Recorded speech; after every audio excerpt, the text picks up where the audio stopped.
Bismillahirrahmanirrahim. Assalamualaikum warahmatullahi wabarakatuh. Yang terhormat kepada Ibu Apoteker Sani Asmi Ramdhani Lestari, M.Pharm Queen sebagai dosen pengampu farmakoterapi reproduksi onkologi dan sistem saraf. Kami dari kelompok 4 yang akan membahas mengenai Parkinson. Adapun anggota kelompok kami yang terdiri dari Mila Lustiani, Nadia Ashifa Salsabila, Nanda Malika, Kristi Nuhrayati, dan Siti Nuriana. Baik, di sini ada definisi dari Parkinson. Parkinson merupakan penyakit degeneratif fungsi otak yang menduduki peringkat kedua yang paling banyak diderita lansia. Penyakit ini disebabkan oleh adanya penurunan jumlah dopamin di otak. Dopamin di otak ini yang mempunyai peran penting dalam mengendalikan gerakan akibat rusaknya sel saraf substantia nigra pars compacta di bagian batang otak, serta adanya agregasi protein abnormal berupa Lewy bodies yang mengandung alpha-sinuklein. Next.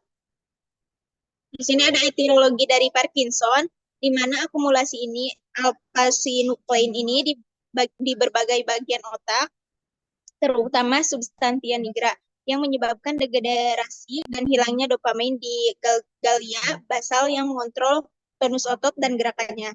Kemudian akumulasi protein alpha-sinuklein dapat muncul sebagai akibat kecenderungan dari genetik dan bisa dipicu juga dari agen lingkungan. Dan beberapa studi juga mengindikasikan adanya kaitan infeksi dengan akumulasi alpha-sinuklein. Next. Nah, di sini ada patofisiologinya. Patofisiologi dari Parkinson terdiri karena adanya penurunan kadar dopamin yang masih akibat kematian neuron di substantia nigra pars compacta. Kemudian respon motoriknya yang abnormal disebabkan karena penurunan yang sifatnya sangat progresif.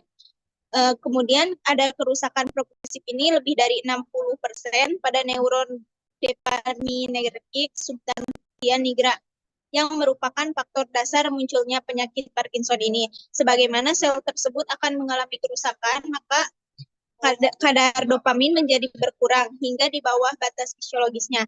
Nah, jika jumlah neuron kadar dopamin berkurang atau hilang dari 70%, maka gejala penyakit Parkinson akan muncul. Nah, untuk mengkompensasi berkurangnya kadar dopamin, maka nukleus subthalamikus akan oper stimulus terhadap globus pallidus internus atau bisa disebut GPI. Kemudian GPI ini akan menyebabkan inhibisi yang berlebih terhadap talamus. Kedua hal tersebut di atas akan menyebabkan understimulation korteks motorik. Baik, di sini ada diagnosis penyakit Parkinson ialah melalui anamnesis yang baik. Pertanyaan yang mendetail mengenai pasien maupun keluarga pasien haruslah dilakukan dengan memastikan adanya gejala premotorik seperti gangguan tidur, hilangnya kemampuan menghidu, dan konstipasi. Riwayat konsumsi obat, baik yang pernah dikonsumsi ataupun yang sedang dikonsumsi oleh pasien. Paparan terhadap toksin dari lingkungan pada pemeriksaan klinis. Perlu diperhatikan jika terdapat gerakan tremor yang khas seperti memutar fail dan bradykinesia. Jika ditemukan gejala ini secara asimetris, maka gejala ini merupakan gejala yang pneumonik pada penyakit Parkinson. Pada beberapa keadaan tertentu, sejumlah pemeriksaan perlu dilakukan untuk menegakkan diagnosis dari penyakit Parkinson. Saat ini belum ada biomarker pemeriksaan laboratorium yang dapat mendiagnosis penyakit Parkinson. Pemeriksaan laboratorium lebih berfungsi untuk menyingkirkan diagnosis banding seperti pada beberapa kondisi yang dapat menyebabkan astenia atau disebut atau bukan bradykinesia yang sesungguhnya seperti anemia dan hipotiroid. Kemudian di sini ada pencitraan struktural dari otak jika tersedia, baik melalui computed tomografi, scan, atau magnetic resonance imaging. Perlu dilakukan di mana MRI lebih dianjurkan, sebab temuan pada pencitraan otak biasanya menunjukkan temukan diagnosis yang lain. positron emission tomografi dengan fluorodova merupakan salah satu modalitas yang dapat dilakukan. Cara lain untuk menegakkan diagnosis dari penyakit Parkinson ialah melalui observasi klinis dari pemberian terapi levodopa oral atau apomorfin subkutan yang secara signifikan memperbaiki gejala klinis pasien. Terdapat beberapa macam kriteria diagnosis untuk mempermudah klinis dalam melakukan diagnosis terhadap penyakit Parkinson ini. Saat ini umumnya di Indonesia digunakan kriteria diagnosis yaitu menurut Hangles dan menurut Kohler. Kriteria membagi penyakit Parkinson menjadi 3 kriteria, yaitu kriteria versibel, di mana jika terdapat salah satu gejala utama antara tremor saat istirahat, rigiditas, bradykinesia, atau kegagalan mempertahankan respek postural. Kemudian yang kedua ada variable, bila terdapat kombinasi 2 gejala utama atau termasuk salah satunya, kegagalan mempertahankan respek postural, dan gejala alternatif lain yaitu tremor, istirahat T, asimetris, rigiditas, asimetris atau bradykinesia asimetris cukup sebagai gejala kriteria. Kemudian yang ketiga itu ada definiti, bila terdapat kombinasi 3 dari 4 gejala atau 2 gejala dengan 1 gejala lain yang tidak simetris.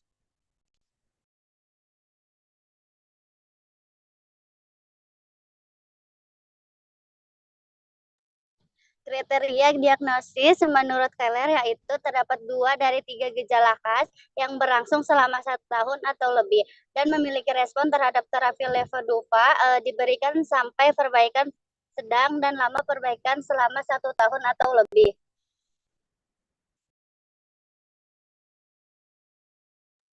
Selanjutnya ada prevalensi dari Parkinson. Menurut informasi global, perkiraan dari Global Burden of Disease Study, jumlah kasus Parkinson akan berlipat ganda dari 7 juta pada tahun 2015 menjadi 13 juta pada tahun 2040. Prevalensi penyakit Parkinson meningkat seiring bertambahnya usia, sekitar 1% pada usia 65 tahun, meningkat menjadi 4-5% pada usia 85 tahun. Penelitian lain menunjukkan prevalensi yang sedikit berbeda. 0,5-1% pada usia 65-79 tahun, 1-3% pada usia 80 tahun atau lebih. Di Indonesia diperkirakan terdapat 200.000-400.000 penderita Parkinson, menjadi penyebab kematian ke-12 di Indonesia dengan 1.100 kematian, berada di peringkat kelima di Asia, menurut Kemenkes Republik Indonesia 2023.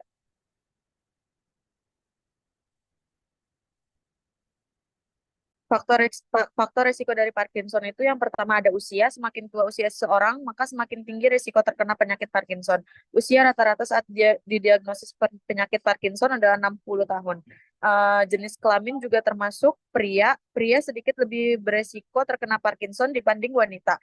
Yang ketiga itu ada riwayat keluarga. Orang yang memiliki anggota keluarga terdekat dengan penyakit Parkinson beresiko lebih tinggi untuk terkena penyakit ini. Selanjutnya ada faktor lingkungan. Paparan terhadap racun lingkungan tertentu seperti pestisida dan logam berat telah dikaitkan dengan peningkatan risiko penyakit Parkinson. Yang kelima itu ada cedera kepala. Cedera kepala yang parah dapat meningkatkan risiko terjadinya penyakit Parkinson. Manifestasi klinis dari penyakit Parkinson yang utama itu ada bradykinesia atau kelambatan gerak. Gejala ini ditandai dengan gerakan yang lambat dan kaku. Tremor saat beristirahat. Gejala ini paling sering terlihat pada tangan dan lengan dan biasanya hilang saat bergerak.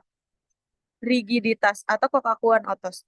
Gejala ini menyebabkan otot-otot terasa kaku dan tegang sehingga sulit untuk bergerak. Selanjutnya ada postural instability atau ketidakstabilan postur. Gejala ini menyebabkan keseimbangan dan koordinasi terganggu sehingga mudah terjatuh. Nah, manifestasi klinis non-monitoriknya itu dapat meliputi gangguan kognitif seperti kesulitan berpikir, memorinya mudah lupa, dan konsentrasinya terganggu. Terus depresi dan kecemasan. Gangguan tidur seperti insomnia, sleep apnea, dan mimpi yang vivid. Gangguan pencernaan seperti sembelit, inkontinensia urin, dan kesulitan mengelan. Selanjutnya ada gangguan sensorik seperti nyeri, kesemutan, dan mati rasa. Selanjutnya akan dibacakan oleh rekan saya.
Baik, selanjutnya di sini ada gangguan fungsional atau algoritma terapi. Kalau adanya terjadi gangguan fungsional berarti dilakukannya terapi simptomatis. Terapi simptomatis ini adalah pengobatan yang ditunjukkan untuk mengurangi atau mengelola gejala penyakit tanpa mengatasi penyebab dasar dari penyakit tersebut. Kemudian bila ada terapi ini selanjutnya itu adanya tremor dominan. Bila ada tremor dominan, maka diberikan terapi seperti antikolinergik dan pramipexol. Antikolinergik ini kan yang tadi sudah dijelaskan, kelompok obat yang bekerja dengan menghambat aksi neurotransmitan asetilkolin di sistem saraf. Nah, setelah itu terjadinya respon terhadap pengobatan. Kalau misalnya tidak terjadi tremor dominan, maka selanjutnya itu untuk usia yang kurang dari 60 tahun, terapinya itu diberikan agonis dopamin atau pramipexol. Atau agonis dopamin ditambah levodopi dosis rendah atau opsional dosis levodopa. Kemudian jika usianya lebih dari 60 tahun, maka diberikan terapi levodopa. Setelah itu respon terhadap pengobatan. Bila responnya baik, maka pertahankan dosis rendah. Bila tidak ada respon, maka tingkatkan dosis atau bisa diagnosa lain. Kemudian warning off ini merupakan komplikasi umum yang didefinisikan sebagai terulangnya gejala motorik dan non-motorik selama interval bebas levodopa yang berdampak negatif pada kualitas hidup pasien. Maka diberikan COMT1, agonis dopamin, dikombinasi dengan levodopa kombinasi. Kemudian ditambah lagi levodopa antikolinergi. Kemudian apabila responnya itu diskinesia, maka kurangi dosis levodopia dan tingkatkan dosis agonis dopamin. Ganti dengan agonis dopamin, dilakukannya tindakan pembedahan.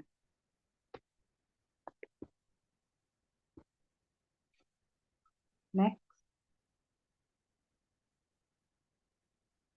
Untuk terapi non-farmakologinya itu ada 6, yaitu yang pertama itu fisioterapi. Fisioterapi ini seperti misalnya latihan fisik, melibatkan aktivitas seperti berjalan, berenang, atau yoga untuk meningkatkan kekuatan, keseimbangan, dan fleksibilitas. Kemudian latihan spesifik Parkinson, yaitu latihan yang dirancang khusus untuk meningkatkan postur, mobilitas, dan mengurangi resiko jatuh.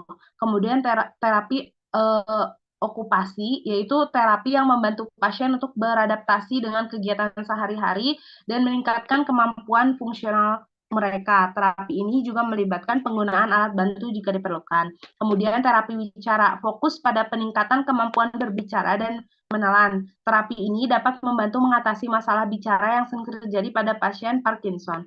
Kemudian psikoterapi, konseling, dan terapi kognitif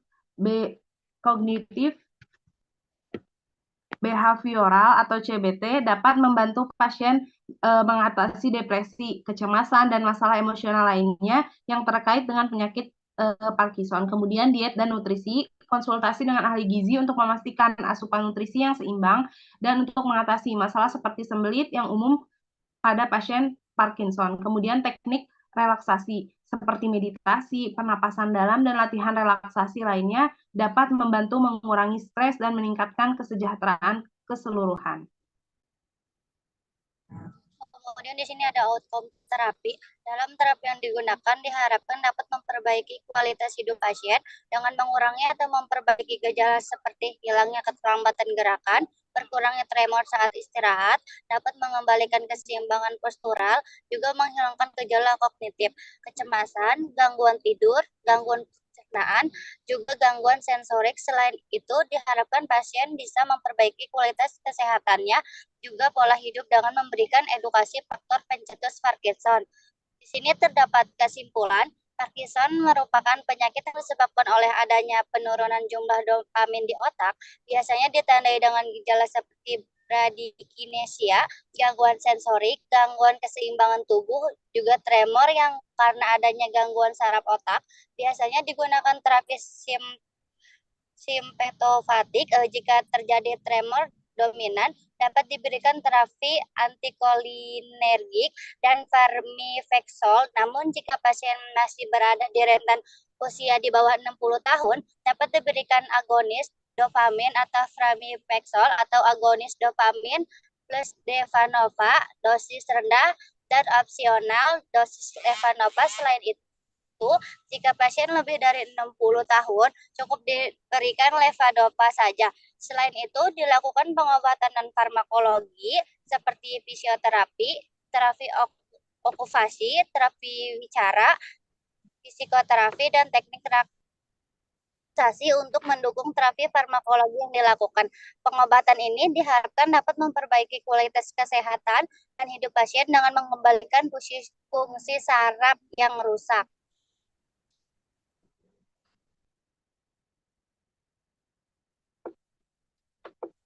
Kemudian di sini ada daftar pusaka yang kelompok kami gunakan. Cukup sekian presentasi kelompok kami, kurang lebihnya mohon maaf. Wassalamualaikum warahmatullahi wabarakatuh.